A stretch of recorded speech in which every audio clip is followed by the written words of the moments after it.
آج ہم حج کی فرضیت و اہمیت، اس کے فضائل اور احکام و آداب پر روشنی ڈالیں گے۔ اللہ رب العزت سے دعا ہے کہ وہ ہم سب کو بار بار حرمین شریف کی زیارت نصیب فرمائے، آمین۔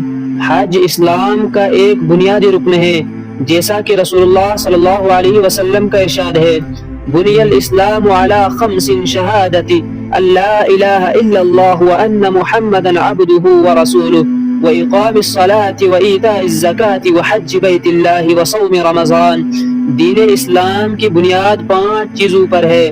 اس بات کی گواہی دینا کہ اللہ تعالیٰ ہی معبود برحق ہے اور محمد صلی اللہ علیہ وسلم اللہ کے بندے اور اس کے رسول ہیں، نماز قائم کرنا، زکوٰۃ ادا کرنا، حج بیت اللہ کرنا اور رمضان المبارک کے روزے رکھنا، اور حج زندگی میں کم از کم 1 مرتبہ ہر اس مرد عورت پر فرض ہے جو اس کی طاقت رکھتا ہو۔ حضرت ابو ہریرہ رضی اللہ تعالی عنہ بیان کرتے ہیں کہ رسول اللہ صلی اللہ علیہ وسلم نے ہم سے خطاب کرتے ہوئے ارشاد فرمایا، ایھا الناس قد فرض اللہ علیکم الحج فحجوا، اے لوگو اللہ نے تم پر حج فرض کیا ہے لہٰذا تم حج کرو۔ یہ سن کر ایک آدمی نے کہا، اے اللہ کے رسول، کیا ہر سال حج فرض ہے؟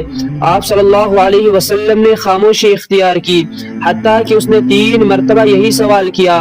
پھر آپ صلی اللہ علیہ وسلم نے فرمایا، لو قلت نعم لوجبت ولما استطعتم، اگر میں ہاں کہتا تو ہر سال حج واجب ہو جاتا، اور اگر ایسا ہو جاتا تو تم اس کی طاقت نہ رکھتے۔ فرضیت حج کی 5 شرطیں ہیں۔ اسلام یعنی حج صرف مسلمان پر فرض ہوتا ہے، کافر پر فرض نہیں ہوتا، اور اگر کافر حالت کفر میں حج کر لے تو وہ کافی نہیں ہوگا، کیونکہ حج سے پہلے اس کا مسلمان ہونا ضروری ہے۔ لہٰذا اسلام قبول کرنے کے بعد اگر وہ صاحب استطاعت ہے تو دوسرا حج فرض ہوگا۔ اسی لیے رسول اللہ صلی اللہ علیہ وسلم نے جب حضرت معاذ رضی اللہ تعالی عنہ کو یمن روانہ کیا تو فرمایا، تم اہل کتاب کے قوم کے پاس جا رہے ہو، اس لیے تم انہیں سب سے پہلے اس بات کی طرف دعوت دینا کہ وہ گواہی دیں کہ اللہ کے سوا کوئی معبود برحق نہیں، اور یہ کہ میں اللہ کا رسول ہوں۔ اگر وہ تمہاری یہ بات مان لے تو انہیں آگاہ کرنا کہ اللہ تعالیٰ نے ان پر دن اور رات میں 5 نمازیں فرض کی ہے۔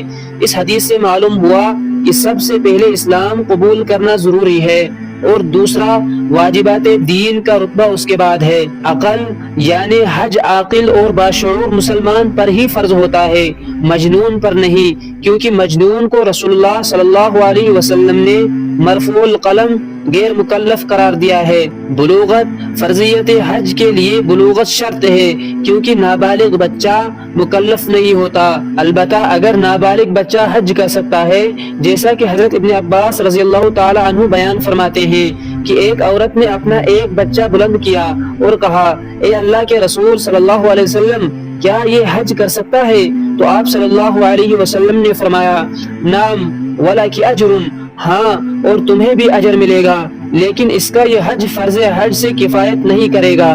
بالغ ہونے کے بعد اگر وہ مستطیع ہو تو اسے فرض حج دوبارہ کرنا پڑے گا۔ آزادی یعنی حج آزاد مسلمان پر ہی فرض ہوتا ہے، غلام پر نہیں۔ البتہ غلام حج کر سکتا ہے، لیکن یہ حج فرض حج سے کفایت نہیں کرے گا، اور اسے آزاد ہونے کے بعد بحالت استطاعت فرض حج دوبارہ کرنے پڑے گا۔ استطاعت یعنی وہ حج کرنے کی قدرت رکھتا ہو، مالی طور پر حج کے اخراجات اٹھا سکتا ہو، اور جسمانی طور پر سفر حج کے قابل ہو، راستہ پر امن ہو، اور قدرت حاصل کرنے کے بعد حج کے ایام تک مکہ مکرمہ میں پہنچنا اس کے لیے ممکن ہو۔ فرمان الہی ہے، وَلِلَّهِ عَلَى النَّاسِ حِجُّ الْبَيْتِ مَنِ اسْتَطَاعَ إِلَيْهِ سَبِيلًا، حج بیت اللہ کرنا لوگوں پر اللہ کا حق ہے جو اس کی طرف جانے کی طاقت رکھتے ہو۔ اور جب رسول اللہ صلی اللہ علیہ وسلم سے استطاعت کے بارے میں پوچھا گیا تو آپ صلی اللہ علیہ وسلم نے فرمایا، الزاد والراحلۃ، یعنی اس سے مراد یہ ہے کہ اس کے پاس زادرہ اور سواری موجود ہو، اور اگر کوئی شخص مالی طاقت تو رکھتا ہو لیکن جسمانی طور پر سفر حج کے قابل نہ ہو تو اس پر لازم ہے کہ وہ اپنی جانب سے کسی ایسے شخص کو حج کرائے جو پہلے اپنی طرف سے فریضہ حج ادا کر چکا ہو۔ حضرت عبداللہ بن عباس رضی اللہ تعالی عنہ کا بیان ہے کہ حجۃ الوداع میں خثعم قبیلے کی ایک عورت آئی اور کہنے لگی، اے اللہ کے رسول، میرے باپ پر حج فرض ہو چکا ہے لیکن وہ بہت بوڑھا ہے اور سواری پر بیٹھنے کے قابل نہیں، تو کیا میں اس کی طرف سے حج کر لوں؟ رسول اللہ صلی اللہ علیہ وسلم نے فرمایا، نعم حجی عنہ، ہاں تم اس کی طرف سے حج کر لو۔ اسی طرح حضرت عبداللہ بن عباس رضی اللہ تعالی عنہ کا بیان ہے کہ نبی کریم صلی اللہ علیہ وسلم نے ایک شخص کو سنا جو کہہ رہا تھا، لبیک عن شبرمتا، تو آپ صلی اللہ علیہ وسلم نے فرمایا، شبرمتا کون ہے؟ اس نے کہا، میرا بھائی ہے یا میرا رشتہ دار ہے۔ تو آپ صلی اللہ علیہ وسلم نے پوچھا، کیا تم نے خود حج کیا ہوا ہے؟ اس نے کہا نہیں۔ تو آپ صلی اللہ علیہ وسلم نے فرمایا، حج عن نفسک ثم حج عن شبرمتا، پہلے اپنی طرف سے حج کرو پھر شبرما کی طرف سے کرنا۔ یاد رہے کہ عورت کے لیے ان شرائط کے علاوہ ایک اور شرط یہ ہے کہ سفر حج کے لیے اسے محرم یا خاوند کا ساتھ میسر ہو، اگر ایسا نہ ہو تو اس پر حج فرض نہیں۔ اللہ تعالی ہمیں کہنے اور سننے سے زیادہ عمل کرنے کی توفیق عطا فرمائے۔